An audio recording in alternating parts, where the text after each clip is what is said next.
الله وبركاته. الحمد لله رب العالمين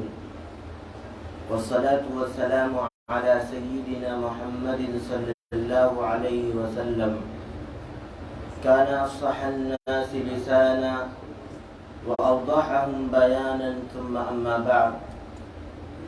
محترم حاضرین کرام، تراویح کی نماز میں جو کچھ پڑھا جاتا ہے اس کے لب لباب اور نچوڑ کا یہ مبارک سلسلہ کل آغاز کیا گیا تھا. آج یہ اس کی دوسری کڑی ہے. کل کی تراویح کی نماز میں ہم نے سورہ بقرہ کی 92 آیات سے لے کر 188 آیات تک ہم نے تلاوت کی. آج کا یہ درس اسی کے لب لباب پر انشاءاللہ مشتمل ہوگا. اللہ رب العالمین سابقہ آیات میں اور آگے چند آیات میں بنو اسرائیل کی ہٹ دھرمیوں کا ذکر فرما رہا ہے کہ ان کی بہت ساری ہٹ دھرمیاں تھیں. انہوں نے اللہ اور اس کے رسول موسیٰ علیہ السلام کی بہت سی نافرمانیاں کی، سرکشی میں ہمیشہ مبتلا رہتے تھے. اللہ رب العالمین نے تقریباً 4 سے 5 صفحات میں آگے بھی ان کی ہی ہٹ دھرمیوں کا ذکر کیا. اللہ رب العالمین نے فرمایا کہ موسیٰ علیہ السلام بنو اسرائیل کے پاس واضح نشانیاں لے کر آئے تھے. اس کے بعد بھی یہ لوگ اللہ اور اس کے رسول یعنی موسیٰ کی خوب نافرمانیاں کر رہے تھے. اس کے بعد اللہ رب العالمین نے ذکر کیا کہ جب ہم نے ان سے عہد و پیمان لیا، جس عہد و پیمان کا ذکر اللہ تعالیٰ نے سابقہ آیت میں کیا کہ ہم نے بنو اسرائیل سے عہد و پیمان لیا کہ صرف وہ ہماری عبادت کریں، اسی طرح والدین کے ساتھ حسن سلوک کریں، قرابت داروں کے ساتھ حسن سلوک کریں اور دیگر چیزوں کے تذکرے کے بعد کہا نماز کو ادا کریں، زکوٰۃ کو دیں. تو اللہ فرماتا ہے کہ ہم نے طور پہاڑ کو ان کے سروں کے اوپر رکھ دیا. جب انہوں نے اپنے سروں کے اوپر طور پہاڑ کو دیکھا تو عہد و پیمان کو پورا کرنے کا وعدہ کیا، اور جیسے اللہ تعالیٰ نے طور پہاڑ کو ان کے سروں پر سے ہٹا دیا فوراً اللہ رب العالمین کی نافرمانی پر آمادہ ہو گئے. اور آج یہی حالت نعوذ باللہ امت محمدیہ کی بھی ہے، اکثر مسلمانوں کی بھی ہے کہ جب ان پر مصیبتیں آتی ہیں تو اللہ کی طرف رجوع کرتے ہیں اور جیسے مصیبتیں ہٹ جاتی ہیں فوراً بہت سارے مسلمان شرک میں ملوث ہو جاتے ہیں. اسی طرح اللہ رب العالمین نے آگے بنو اسرائیل کی ایک اور ہٹ دھرمی کا ذکر کیا کہ یہ اتنی نافرمانی کرنے کے بعد بھی یہ سمجھتے تھے کہ ہم لوگ حق پر ہیں. اللہ نے کہا اگر تم حق پر ہو تو دلیل لاؤ، اور اگر تم حق پر ہو تو موت کی تمنا کرو، اس لیے کہ موت کی تمنا وہی کرے گا جسے معلوم ہے کہ کل قیامت کے دن میں کامیاب ہو جاؤں گا، اور تمہیں معلوم ہے کہ ہم کل قیامت کے دن کامیاب نہیں ہوں گے، اس لیے کہ تم خود جانتے ہو کہ تم نے کتنی اللہ رب العالمین کی نافرمانی کی اور حضرت موسیٰ علیہ السلام کی تم نے کتنی نافرمانی کی. بلکہ تمہارا یہ خیال ہے کہ تم میں سے ہر شخص کو 1000 سال عمر دے دی جائے تاکہ وہ اسی دنیاوی زندگی میں رہ کر مست رہے. تو اللہ رب العالمین نے فرمایا، جیسے کہ اللہ کے رسول صلی اللہ علیہ وسلم نے ایک موقع پر اشارہ کیا تھا کہ دنیاوی زندگی یہ کافر کے لیے جنت ہوتی ہے اور مومن کے لیے ایک قید خانہ کی مانند ہوتی ہے. تو تمہارے لیے یہ دنیاوی زندگی جنت ہے، اسی وجہ سے تم میں سے ہر شخص کا یہ خیال ہے کہ اسے 1000 سال عمر دے دی جائے تاکہ وہ اسی دنیاوی زندگی میں، یہ 1000 سال عمر اللہ رب العالمین نے ایسے کہا، یعنی تمہارا یہ خیال ہے کہ ہمیں ہمیشہ دنیاوی زندگی میں رکھا جائے. اسی طرح اللہ رب العالمین نے ان کی ایک اور نافرمانی کا ذکر کیا کہ ان کا یہ کہنا تھا کہ نعوذ باللہ جبرائیل علیہ السلام ہمارے دشمن ہیں اور میکائیل علیہ السلام ہمارے دوست ہیں. تو اللہ رب العالمین نے جواب دیا کہ اگر کوئی بھی شخص فرشتوں میں سے کسی کو اپنا دشمن بنائے اور اللہ رب العالمین کو اپنا دشمن بنائے تو وہ جان لے کہ اللہ رب العالمین ان کا دشمن ہے. اور ہر کسی کو یہ معلوم ہے کہ جس کا اللہ دشمن ہو جائے اس کا ابدی ٹھکانہ جہنم ہوگا، وہ کبھی بھی کل قیامت کے دن کامیاب نہیں ہو سکتا. اسی طرح اللہ رب العالمین نے ان کی ایک اور ہٹ دھرمی کا ذکر کیا کہ یہ اللہ اور اس کے رسول موسیٰ علیہ السلام کی اتنی زیادہ نافرمانی کرتے تھے کہ اللہ رب العالمین نے جادو جیسے قبیح جرم سے منع فرمایا تھا، اس کے باوجود بھی یہ لوگ جادو کا بڑا شوق رکھا کرتے تھے. آپ کو معلوم ہوگا کہ جناب محمد رسول اللہ صلی اللہ علیہ وسلم پر ایک یہودی آدمی نے جس کا نام لبید تھا، اس نے اللہ کے رسول صلی اللہ علیہ وسلم پر جادو کیا تھا۔ اسی طرح اللہ کے رسول صلی اللہ علیہ وسلم کے کھانے میں زہر ملانے والی بھی ایک یہودی عورت تھی، تو ان کی نافرمانیاں بہت زیادہ تھی۔ اللہ رب العالمین نے جادو کے سلسلے میں آدھے صفحے میں آیات کو نازل کر کے ان کے ہٹ دھرمی کے بارے میں ذکر کیا کہ یہ لوگ جادو کا بھی بڑا شوق رکھا کرتے تھے۔ اسی طرح اللہ رب العالمین نے ان کے ایک اور ہٹ دھرمی اور سرکشی کا ذکر کیا کہ ان کا یہ خیال تھا کہ حضرت مسیح علیہ السلام، عزیر علیہ السلام اور تمام فرشتے اللہ کے بیٹے اور بیٹیاں ہیں۔ پھر اللہ رب العالمین نے ان کی اس موقف کی تردید کی اور کہا کہ اللہ رب العالمین کی کوئی بھی ولد یا یہ کہ کوئی بھی اولاد نہیں ہے، اللہ رب العالمین تنہا ہے۔ اسی طرح ان کا ایک اور موقف، وہ یہ سمجھتے تھے کہ صرف جنت میں یہود و نصارہ ہی جائیں گے، اگر یہود و نصارہ جہنم میں چلے بھی گئے نافرمانیوں کی وجہ سے تو چند دن رہیں گے، اس کے بعد دوبارہ یہ جنت میں آ جائیں گے اور جنت میں جانے والے صرف یہود و نصارہ ہوں گے۔ اللہ رب العالمین نے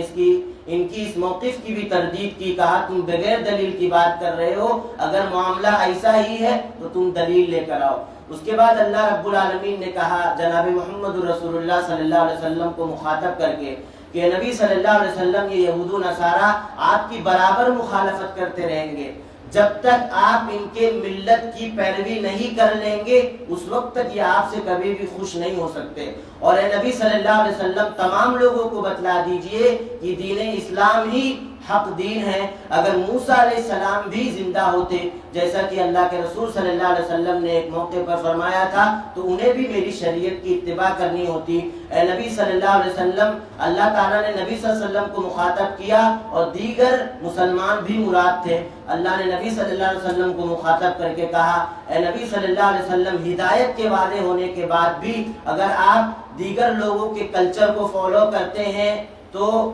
آپ کا بھی ٹھکانہ بہت برا ہوگا، کل قیامت کے دن آپ کا بھی کوئی مدد کرنے والا نہیں ہوگا۔ اللہ تعالیٰ نے نبی صلی اللہ علیہ وسلم کو مخاطب کر کے تمام مسلمانوں کو اس چیز کا حکم دیا کہ دین اسلام میں جو چیزیں ہیں اس کو مانا جائے، اللہ رب العالمین نے جن چیزوں کا حکم دیا اس کی پیروی کی جائے، اور جناب محمد رسول اللہ صلی اللہ علیہ وسلم جن چیزوں کا حکم دیتے ہیں اس کی پیروی کی جائے۔ نہ یہ کہ آج کے مسلمانوں کی طرح کہ غیروں کے کلچر اور مذہب انہیں بہت زیادہ پسند آنے لگے ہیں اور دین اسلام کے بہت سارے کلچر اور مذہب انہیں پسند نہیں آتے ہیں۔ اسی طرح اللہ رب العالمین نے آگے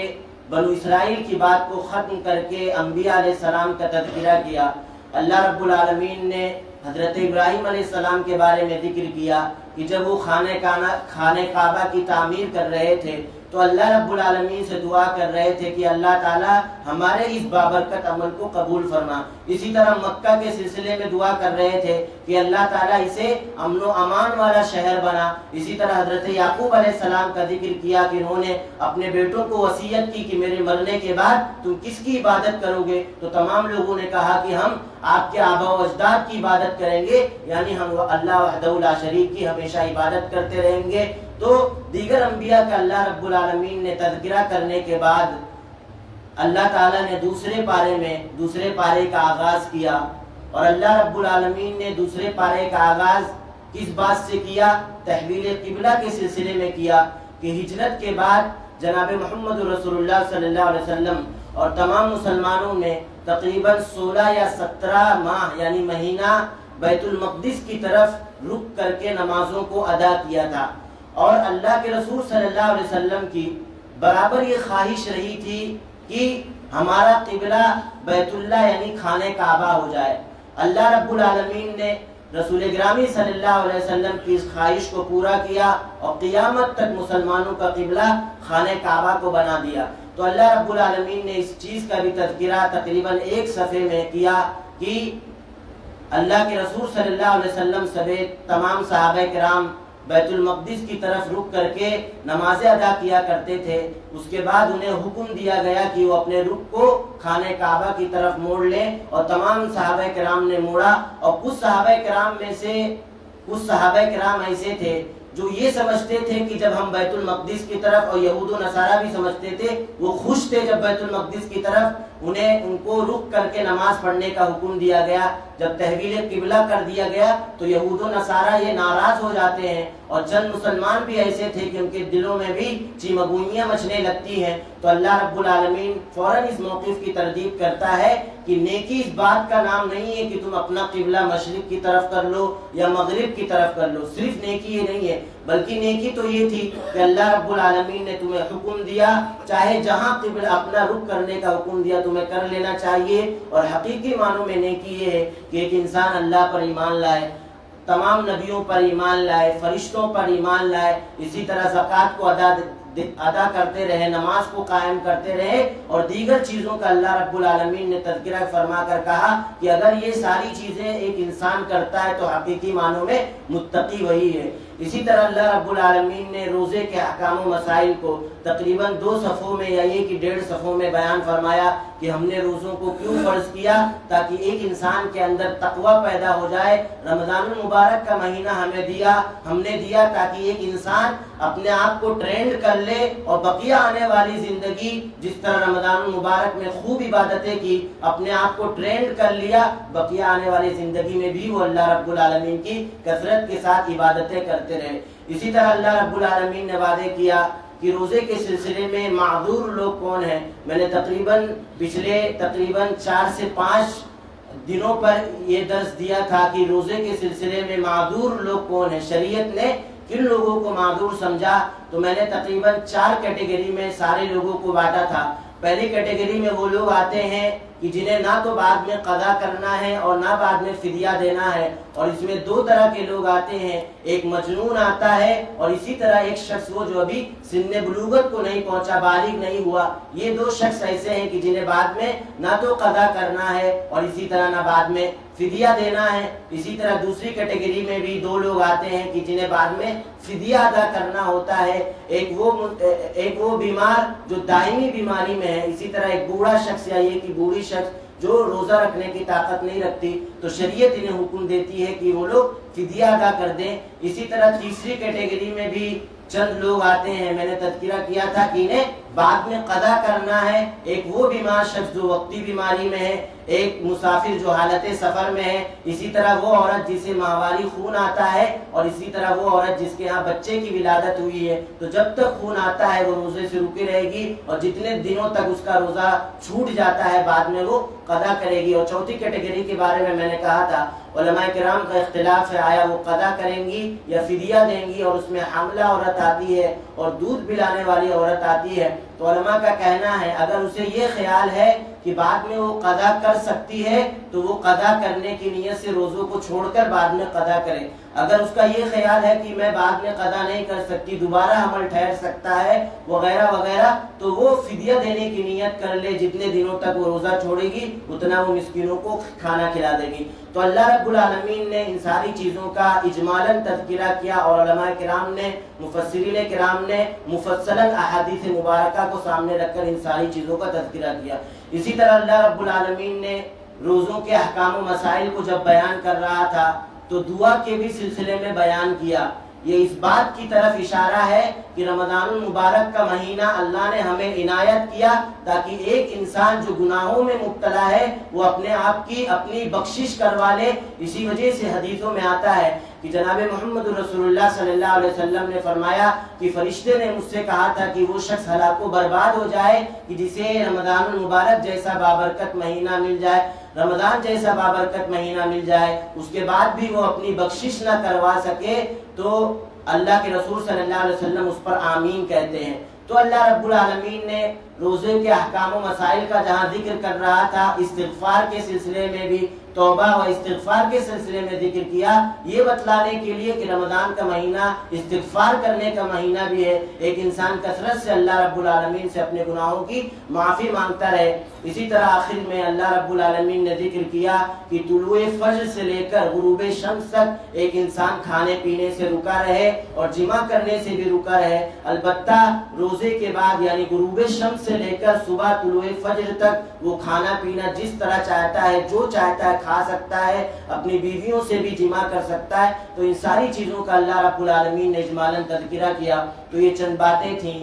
چند آیات کے سلسلے میں جو کل تراویح کی نماز میں پڑھی گئیں۔ ایک لب لباب تھا تاکہ آپ سب جان لیں کہ کل تراویح کی نماز میں آپ نے کیا پڑھا، وہ آیات کن احکام پر مشتمل تھیں۔ اللہ رب العالمین سے دعا ہے کہ بار الہ ہم تمام لوگوں کو دین اسلام کی صحیح فہم عطا فرما، جب تک دنیا میں زندہ رکھ کتاب و سنت کا شاہدائی بنا کر زندہ رکھ، ہمارا خاتمہ فرما تو ایمان ہی کی حالت میں فرما۔ آمین وآخر دعوانا الحمدللہ رب العالمین، والسلام علیکم ورحمۃ اللہ وبرکاتہ۔